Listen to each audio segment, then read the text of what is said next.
The views and opinions expressed on this podcast are those of the hosts and guests as individuals, and do not necessarily reflect those of advertisers or sponsors. This show is intended as entertainment and commentary only. The producers strive for verisimilitude, but nothing said on this podcast should be taken as fact by the listener or viewer without performing due diligence.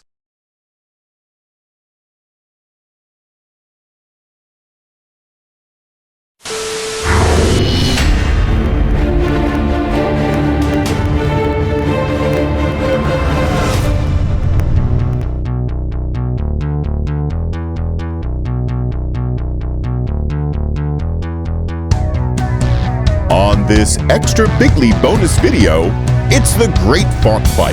That's right, kids. Over 40 minutes of four guys with way too much time on their hands arguing about typefaces. Oh, and there's talk of Canada too, eh? Anyway, here are your combatants. Calibri, Cosmic Sands, Zap Humanist, and as always, Helvetica Black. And welcome back to Keep Your Hat On. I'm Andrew Scott, along with my good friends, Dr. Mark Peterson, and my other good friends, Chris Vacano, and my third good friends, Robert Anthony. I don't know why everybody's pluralized right now. I think it's just the vibe I fell into, but we're going to have a very interesting little fight here right now. No, we aren't. There's nothing to fight about. No, you're wrong. That's okay. It's okay to be wrong. Argument? No, that's next door down. Pick a fight. Right. Hey, I mean, if you guys haven't been paying attention to me since we started this podcast, I haven't. I run at being wrong. Yeah, it's better being wrong. You always learn something. Then you're going to be in a good place here, Chris. So, Mark, what bug you got? What bug you got in your bonnet right now? What's going on? Actually, Chris precipitated this. Aha! Yep. This started as a fight, as a polite disagreement on my wall. Yeah, and it's like this is one of those things. It's like where it's much ado about nothing, but I already disagree with you. Yeah, you see, and blood will shed. So, Chris, tell them what you put up first, and we'll okay. Just go from so the instigating post, I was actually. I'll make sure to put the breadcrumb trail up here. So sure, I was working on a I was working on a job. I was again. Chris is a graphic designer and a web developer. So this is boilerplate daytime thing for him.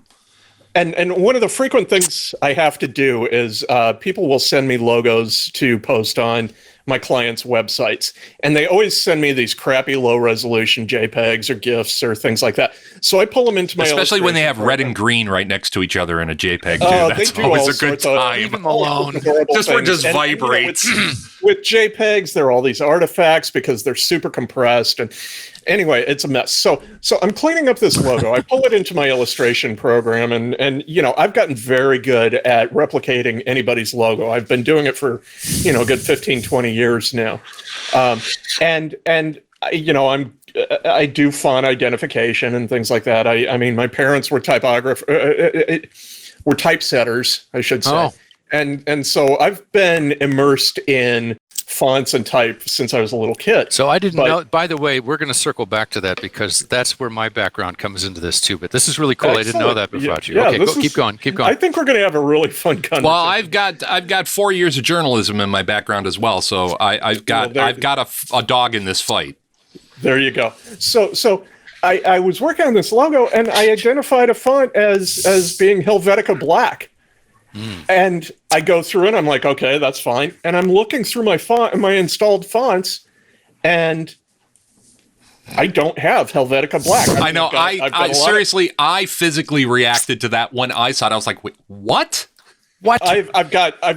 That's like saying you don't have Arial on your computer. I've got all other flavors of Helvetica. I mean, that's a given. And Helvetica Black is not crazy by way of distinction. I mean, it's a strong, solid, heavy, nice, big, chunky looking, sans serif font. and big chunky letters, and it's actually pretty good for logos, depending on what industry you're in. But I was shocked, and then I got to thinking about it, and I'm like, I don't think I've ever had Helvetica Black installed. And so I put up this post saying, at some point in your life, you ask yourself, I was sort of setting it up to, bait the hook, and then pivot to a graphic design thing. There comes a point in your life when you have to ask yourself, how have I gotten this far without Helvetica Black on my computer? And this caused a knee-jerk reaction. It caused a reaction. I had hives and everything. It was like... There's a rumble in southeastern Wisconsin for a second. We can, drums from the kettle moraine. The sound of drums. And it was what it was though, is like, and I'll just explain why I had that reaction, Chris, was Helvetica is a perfectly decent font. Yeah. The problem is that it turned into Arial. Yeah. And Arial, all the character was vacuumed out of it. Oh, Arial is just a horror. It's a tragedy. Well, if I remember right, too, we can blame Microsoft for Arial, right? I think they're the ones. Yeah, they did that. Yeah. Now, to their credit, of course, Arial became Calibri, but only after they actually sat down and spent some time working on readability. Right. And I remember that. I came out here in 99, 2000. I was a graphic designer and a web designer. Mm-hmm. My problem was that I'm also colorblind. So my favorite day was when Pantone colors came into vogue, and I was able to ask a client what their Pantones were in the same way that when I was a little kid, I was thrilled when they started printing the name of the colors on the crayons. So I stopped coloring my lakes purple and having all my compatriots go, why is your lake purple? That's funny for you because as a kid, one of my favorite toys was my Pantone swatch book. You were set up for life. So my background with all this nonsense, because in a normal universe, there's no reason I would know anything about any of this, except I had the unbelievably weird fortune when I was in granulate school. This is up in Toronto. This is back in the early 80s, and when there was no interwebs yet, but there were bulletin boards. Right. And listen to the beautiful song of the 14.4 modem. That's all still baked into us. Because of this weird, the weird bulletin board community in Toronto at that time, and this is I'm talking 84, 85, right? I had a K-Pro 4, babies. All right. Yeah. Anyway, what a great box. Okay. Well, I fell in. It turned out the bulletin board community was not filled with Matthew Brodericks, but in fact, actual authors and stuff. And so I fell in with all these writers. And Andy's heard the longer version of this over the years, but one of them was this guy named Peter Churchill. Oh, yeah. Oh, my God. And so Churchill was an editor at the Toronto Globe and Mail. And he was actually he had been kind of a big deal on the CBC as a reporter internationally. And in fact, his claim to fame was that during the Mexico City Olympics in 1968, there was a student protest in Mexico City, and the Federales swept in there and shot 300 students.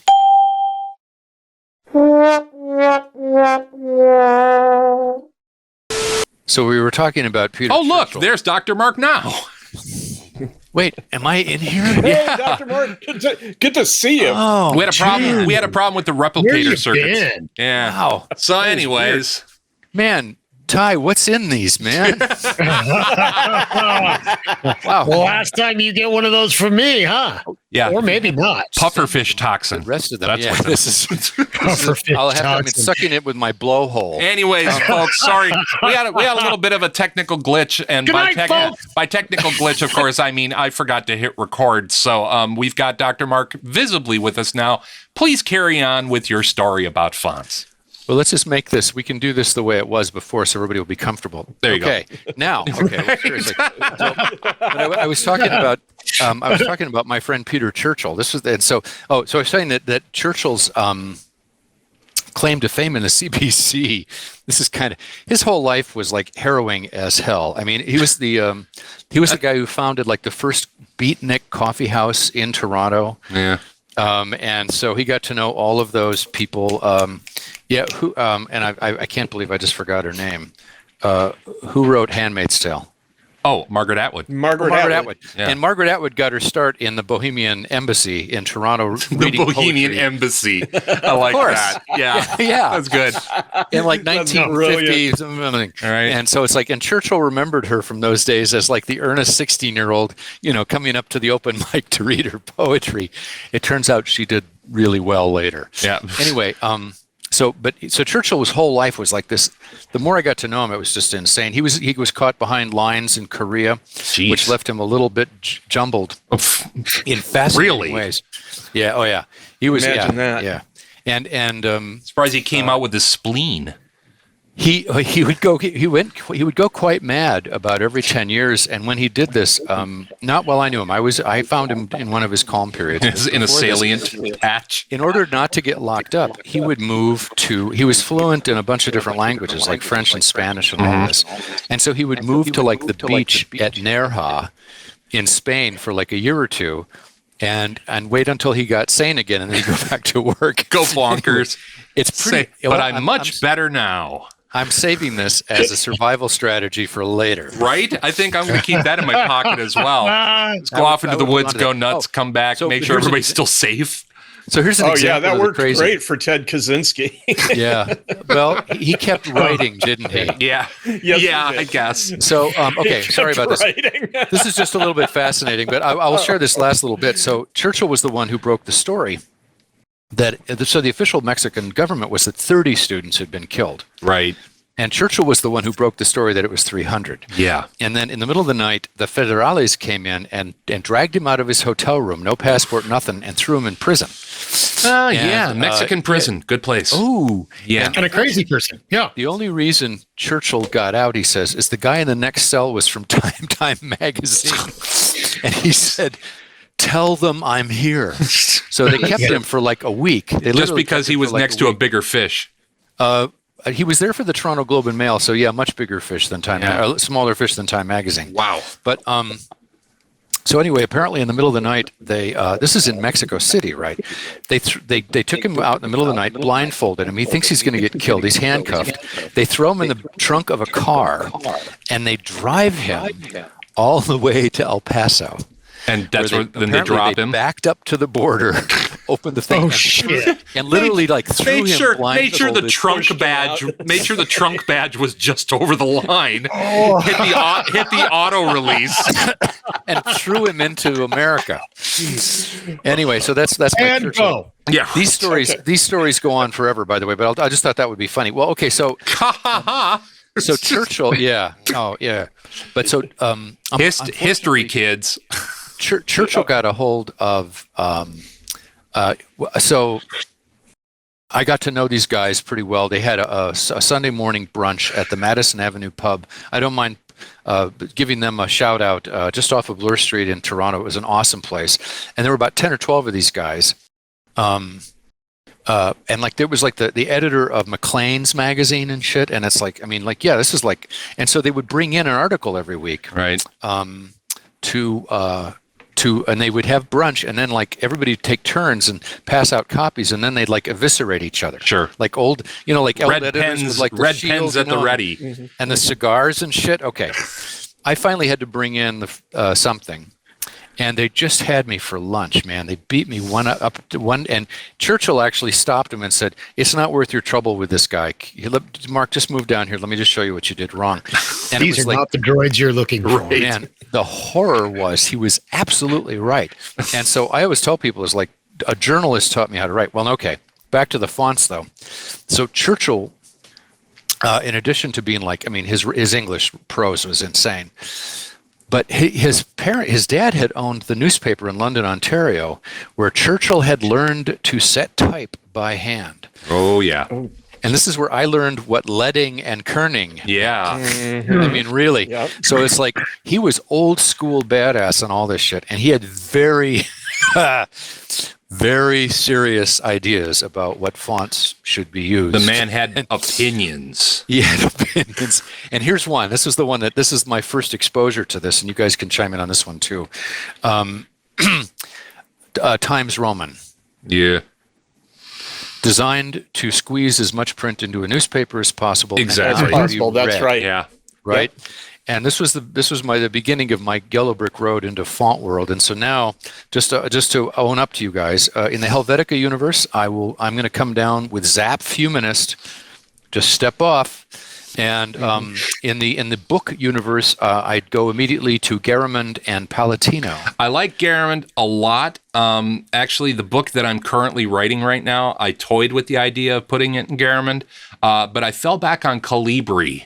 Interesting. Well, and part of that goes back to I've got training in UI, user interface, and so I'm all about things like eye fatigue and ease of discernment and stuff like that. And so in an online, right? So Calibri was specifically designed to be read on screen, which is exactly why as was Verdana. Exactly, and that's why I went with it, because mostly the people that are going to be reading my book are going to be doing so in E format on a tablet. Yeah. So yeah, I feel that. And I may have to make these adjustments, Andy, because really, and Palatino, which I find jauntier. Right? It's got a little bit of joie de vivre in it. Yeah, Palatino's got some real personality to it, some real charm. Yeah. I don't know that I would, but not electronically. This is like paper. Yeah, yeah. I would say Palatino is great as a headline or header font, as a title font. Not so much as a body text font. It's got some issues. Well, let's get to the hate. Let's speed Before this we up. do that, I want to know what the deal is with Cosmic Sans. Why does nobody? What is the thing that's everybody is on about? Because okay, you got. I might be wrong here, but I kind of like your dessert. Yeah, it's just, I'm okay. I'm okay with Cosmic Sans. Suck on your lollipop there, Ty. And it's actually Comic Sans, but yeah, let's come back to Comic Sans because we're getting into. That's where the fire starts. So. And before we get into the fighting, just one thing to help people understand a little bit about fonts before they dial out like they have been, because this is so incredibly nerdy. Fonts, bye. Well, this is actually fairly high level. This is not deep dive. The key reason to use a serif font rather than a sans serif font is the serifs are actually designed in the font to lead your eye to the next letter. Yeah. And optical and to flow. reduce eye fatigue. Yeah. Yes, exactly. Because if there's a serif there, your eye immediately knows what's going on, as opposed to a sans serif where your eye actually struggles. And they have done plenty of research that says in certain applications. What's a good electronic replacement then for like Palatino or Garamond? I mean, I know they knew Georgia, but I really hate that on. Like I say, Georgia's not a great font. It's a little too blocky for me. It's too loopy. In fact, it looks like they looped it up. Actually, I'd say now today we suffer from an embarrassment of riches when it comes to fonts, thanks largely to Google Fonts. Mm-hmm. And I would say go check out Google Fonts. They coach on pairing. Mm-hmm. They let you sort by serif, sans serif, display fonts, and so on. Well, and I think that's something from the point of design that people don't understand, is that there's actually training there, and there's reasons for and against font choices. And I never saw this before. This is awesome. It's a very complex process, and there's actually extensive research into font psychology. Right? Yeah, terrific. Right. And one of the things that I've spent a lot of time. It was an idea I developed some years ago. I won't take credit for developing the idea. I'll take credit for realizing the idea for myself. And that is that fonts have gender. Yes. There are very masculine fonts. There are very feminine fonts, and it exists on a continuum. And there are very neutral fonts. There are very and that's part of the font psychology. Well, I have to ask about queer fonts now. I mean, where would we go with that? That's interesting to wonder about. Well, and I can't answer that. I've got not off the top. Nothing. No. Yeah. You guys, of anybody I know, should be able to answer this. I'll come up with something, I promise. I've never given any thought to it. I'm sure somebody has, though, and we'll find them and we'll link to in the description. Yeah, that would be fascinating to find out about that are shaping this discussion that just in terms of thinking about fonts, a little quick font history, when Windows came out, we had basically 6 fonts. Right, and maybe 8 fonts. It was like Times New Roman and Arial, Comic Sans has always been there. And a couple others. And then Apple, they came with a bigger font set because Steve Jobs was very much into typography. Well, and that their big push was desktop publishing. And desktop publishing, exactly. And so we move into the 80s and 90s with dot matrix printers.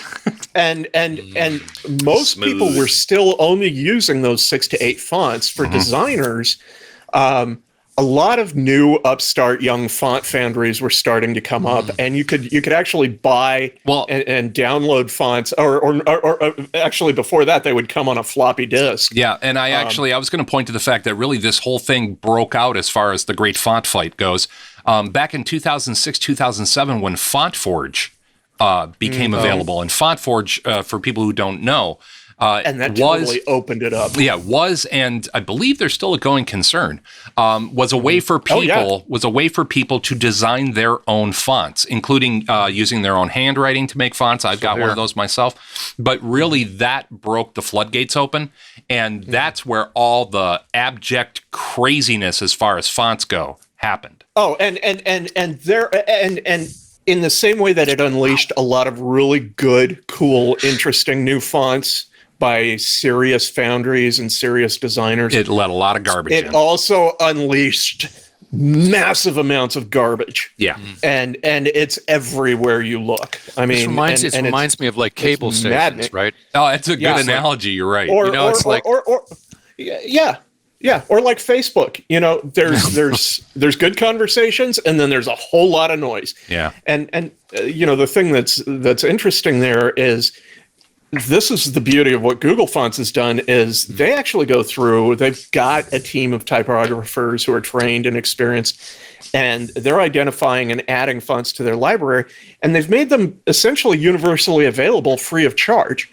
So, and they're built into most website builders now. So you've got a lot more flexibility in fonts. So to answer your question, Mark, what are, to any question about what's good in digital, go take a look at Google Fonts, and that's the palette you have to work with now. Mm-hmm. So it's a pretty broad selection, to say the least. So let's get to the fighting, because you mentioned, and I think with Helvetica, Helvetica is overplayed, and that's what it suffers from.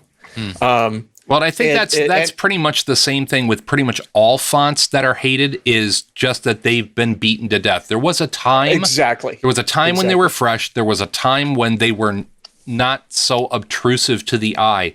But as is the case with so many things that people fall in love with, a few people fell in love with it too much, and it just got ridden into the ground. Yeah, absolutely. And I could go down the list for you pretty quickly. I mean, I could rattle it off, and it's kind of by decade. The 90s, we had Papyrus and Copperplate. Those two fonts were just getting the shit kicked out of them. They were all the time, though. In the odd years, we had the definition. We had the massive font that every designer in the world got obsessed with, and then everybody else got obsessed with. Yeah. Gotham, which many people refer to as the Obama font. Yep. Because it was the font that most closely resembled for his posters. Was that actually the font, or was it a similar? They specifically used Gotham, and they put it on the map. I mean, nobody had ever heard of that foundry prior to Gotham, and that thing made those two designers incredibly wealthy. Yeah, I think that's another element of this that people tend to forget, is they're anytime a font becomes popular, somebody cracks the font and makes a slightly changed version of it that's 94% the same and can be used in place of or in lieu of. But for legitimate fonts and legitimate font use and application in graphic design, there is purchase and there's license. And people who originally develop fonts, we have a number of people throughout interwebs history who have become obscenely rich because they were the ones that came up with the font that everybody copied. And if you were someone else's property rights to that font. And that's just it. Yeah, there's also somebody will register a font, let it lapse. Somebody will sneak in there just like they do with domain names, camp on it, steal it, and then they've got the reg. And then any legitimate design house who is incorporating that font buys a license to use it. That's where the money is. And so, I mean, there are some font millionaires around, but when it comes down to it, I think the thing that I'm most interested in, and this kind of touches back to what Chris was saying about the masculinity or femininity of a font, is we in design, in the design world and in the writing and publishing world, we know very acutely that legitimacy is tied to font choice. People will judge before they read one word of your actual content. They will make a judgment as far as your legitimacy and the legitimacy of what you're saying exclusively because of font choice. And that's where we get to this crazy assness. But they must have, has somebody done the studies? Font choice has to be contextually correct. Yeah. A billboard, you're going to use different typefaces than a newspaper. Yeah. Or a magazine. A magazine, you're going to use radically different typefaces. Yeah. Your font sets a tone. Yeah, it sets a tone, it sets a mood, it sets the personality, and it all operates at a very subtle level. Very few people look at something and say, I don't like that font choice, this is bullshit. Yeah. This was the question I had. What's happening is it's at a subtle psychological level. Go ahead, Mark. Well, that's what I was going to ask about, was that I do know that in like the development, like font development is bloody expensive, right? Oh yeah, they spend a lot of time on this. But what about the psychometric sort of studies that go into determining whether fonts have authority, right? Or whether what sort of psychological we'll list some here because back in the day, I had to read through stacks of that, and I went to Builder, a lot of research, one of the first Builder.com cons in New Orleans. Back in 2000, right before Katrina. And I sat in on a 3-hour panel. Oh my God, on font choice and it pertains to people's attitudes towards the delivery of information and the absorption of information. What you retain is affected by things like eye strain and also by the subliminal aspects of, I can't take you fucking seriously. Look at what you chose as a font. Comic Sans. And that's where we come around to Comic Sans. That's how we No. I want to stick a pin in Comic Sans for just a little bit longer. Okay. So what we've been talking about is really, really kind of interesting because the folks over there at Royal Melbourne Institute of Technology and some other folks recently, 3 years ago, created a new font called Sans Fregitica. Great name. I will give you a pat on the back for the name alone. I like that. That's cool. Yeah. Engineered to spur your memory, to help you to retain everything. Not everything you read, but retain more of what you read. It is slanted a little bit to the left. It's got some pockmark holes. It's a little showy. I'll put a link down below. Here's what it looks like. Let's discuss this briefly. Good, bad? Yeah. Well, I think it's a little. What's the argument? It's a little bit. I mean, I like it. You're wrong. It's a little showy. If I'm looking at it right here, I might. Now I got to test it out. I'm thinking of vegan restaurants in Berkeley, California. I could see it. Now you're saying that it's just hippie. I'm seeing it as the sign outside an internet cafe St. Louis in like 2004. Ouch. That's yeah. I've got some serious concerns about this typeface. I think it would be very fatiguing to read more than a couple paragraphs of that. The way they break the letter forms is, and it may be that they're trying to they're kind of headed in the direction of reshaping our letter set. Yeah, reinventing. Reinventing. But I look at it, and the way they're breaking them, they're relying really heavily on our gestalt to close the gaps. I think they're, and that was part of the point. It's deliberate, though. I'm just looking at the rest of their page. Slow your brain down. Yeah. So that it does register, and your brain has to kind of fit it together, rather than just speeding over it. Yeah, this is not a speed reading. No, that's that idea of optical imprinting. That if you have to work harder to discern information from a visualization, you're more likely to retain and remember it. I'm more likely to get really fucking irritated having to read this on a regular basis. Yeah, I look at it. It also evokes old stencil. It does, and not in the right way. It's more like, was that done with a stencil? Why are chunks missing? And I mean, stencil had nostalgia attached to it. It still does to me. And Ty, I'm coming at this, to be clear, I'm coming at this from strictly aesthetic and design sort of perspective. Those are my lenses and filters. I understand the logic and the engineering behind this, and I think that's a cool idea. What I'd like to see them marry up is aesthetics. Figure out a way to bring the aesthetics back into it, because it's not working for me visually. So basically, all my emails can come to you in Sanskrit. If you start doing that, I will get in the car and I will drive over. No, you won't. I will make you write it in the. I will make you write it in the dirt of your driveway. No, Andy, you'll have to clean up the mess. Put me in a trunk and take me to the border. Well, and again, this whole thing has been done. Yeah, this whole thing has been done by RMIT University. So there's obviously some real significant research. There's some serious science behind it. But there's plenty of research that's been done on stuff that, quite frankly, gets either disproven or is shown to be no, you kind of missed. Scientists come up with all sorts of stuff like the atom bomb. Okay, exactly. Well, and the other thing is that science has baked into. Funnier than I got. That's all right. Yes. I post-production notes. I put in a laugh. Science is also willing to be wrong for the sake of discovery, and I'm interested in what they're doing.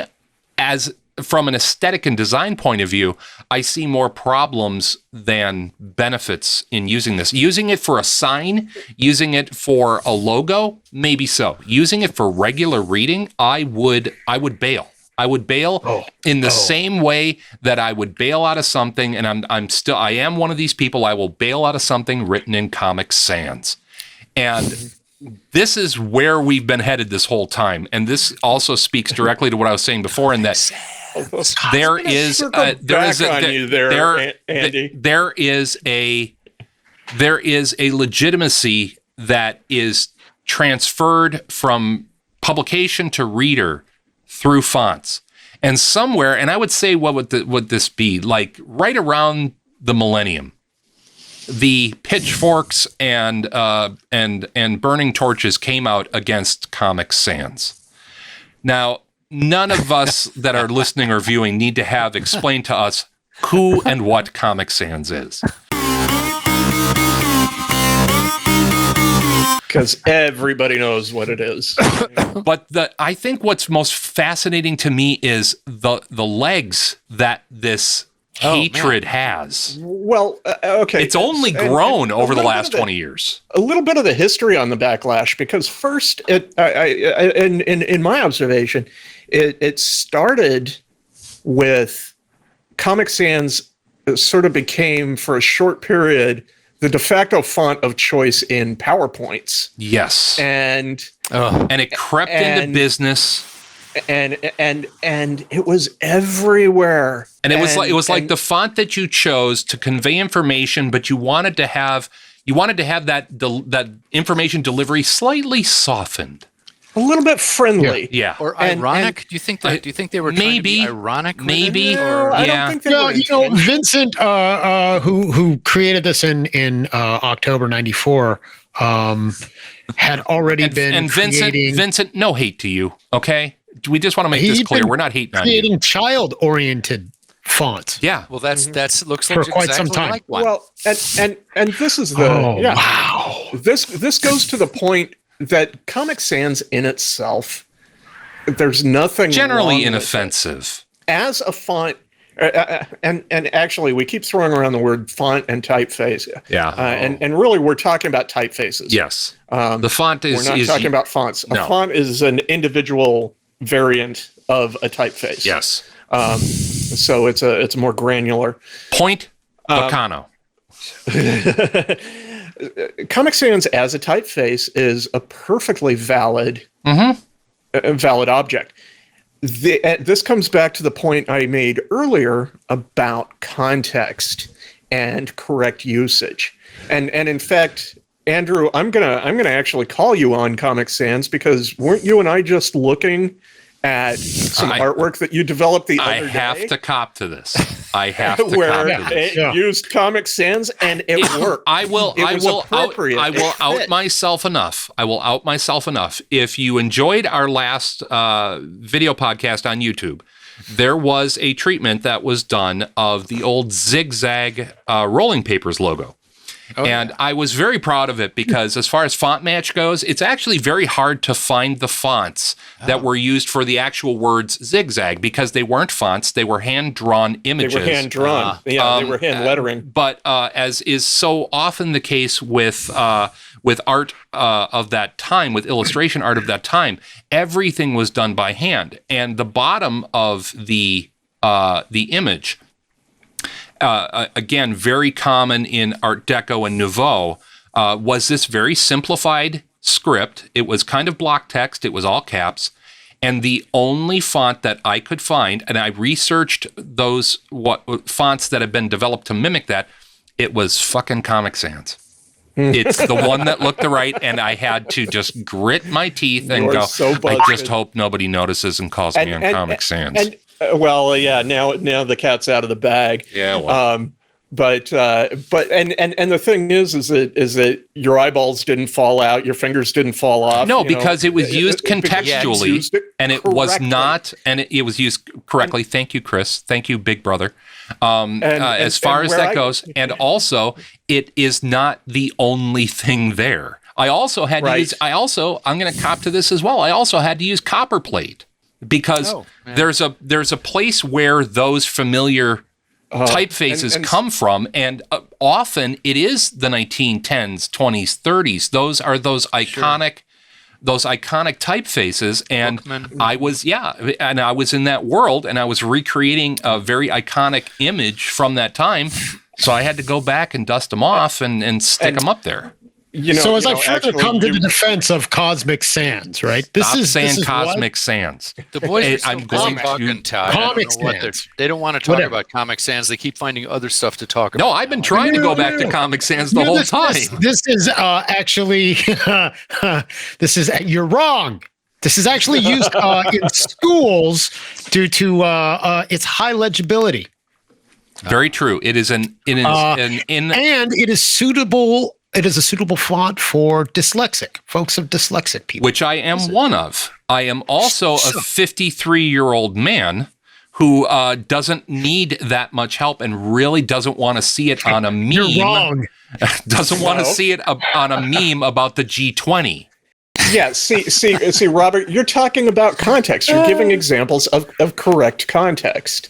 And the thing, think of it. I mean, to analogize. Okay, and let's take a moment to step back. Comic Sans. Note to the listener: I'm trying to bring this fucker in for a landing. I swear to God. Comic Sans was inspired. Was inspired. Oh, you guys got in my wheelhouse. So just deal with it. You're in the wheelhouse, Chris. Steer the fucker. Steer it. I'm working on it. So Robert, Comic Sans was inspired by comic books. Yeah. Which is more correct context. And it's still pretty well represented there. I mean, honestly, you look at most panel comics these days, it's pretty close. And the argument, the problem with the argument on Comic Sans is that it's treated as binary. You're either for Comic Sans or you're against Comic Sans. And that is like saying, if you're against Comic Sans, it's like saying in the art world, there is no room for Roy Lichtenstein. Right. But the other side of the argument is not all art should be Roy Lichtenstein. So you know what Vincent said? If you love it, you don't know much about topography or typography. Topography is different. Yeah.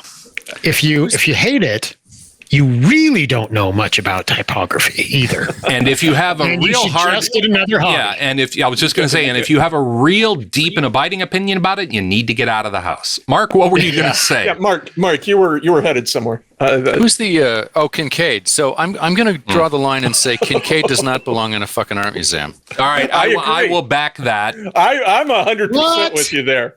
You're wrong.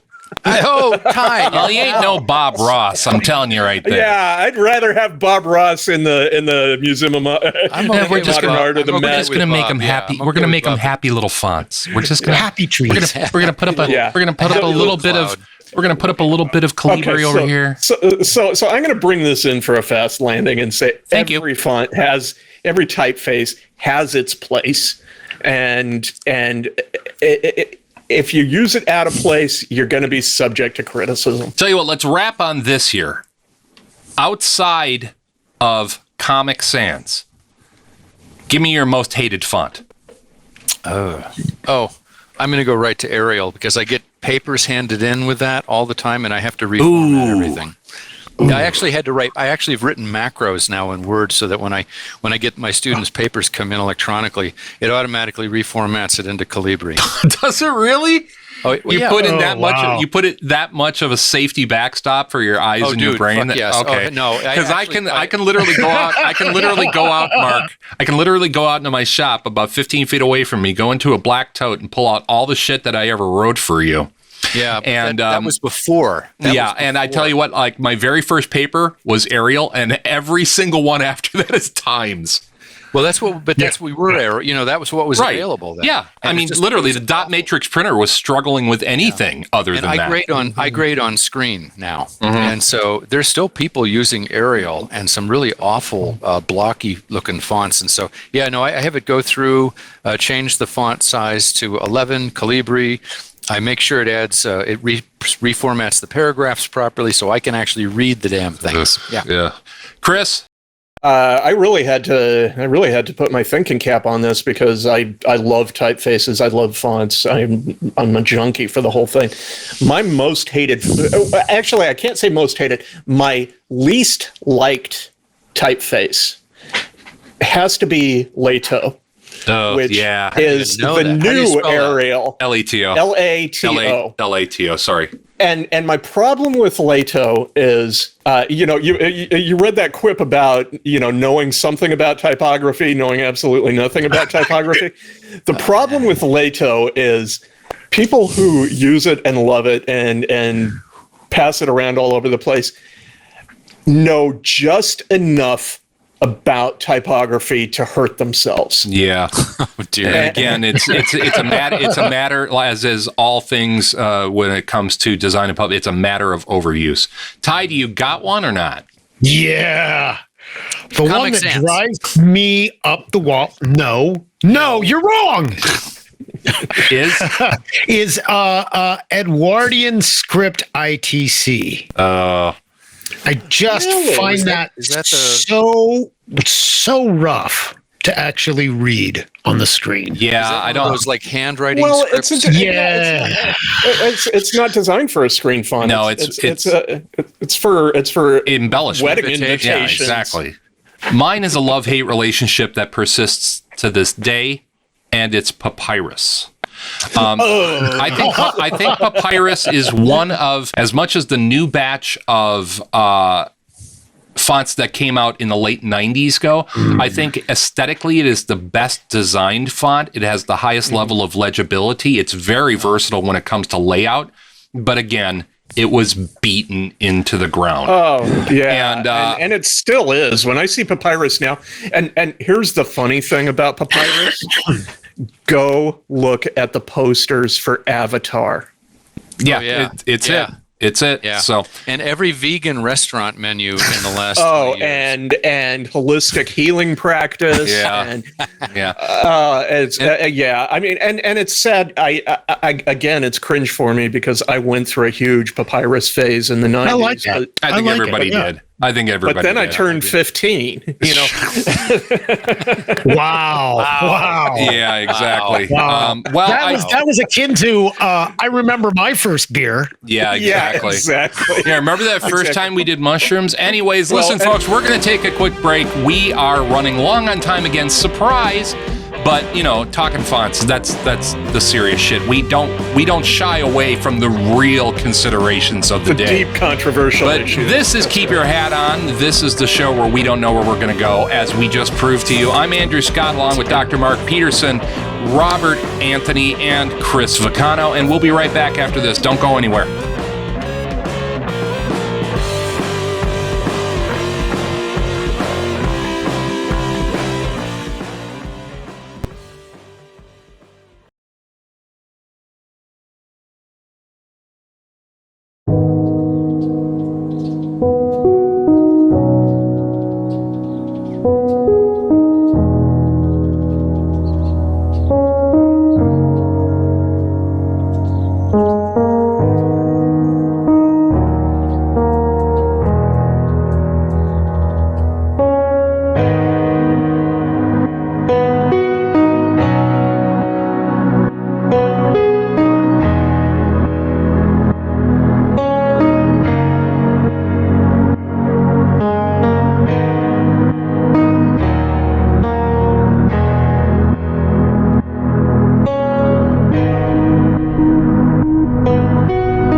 folks. We've done it again.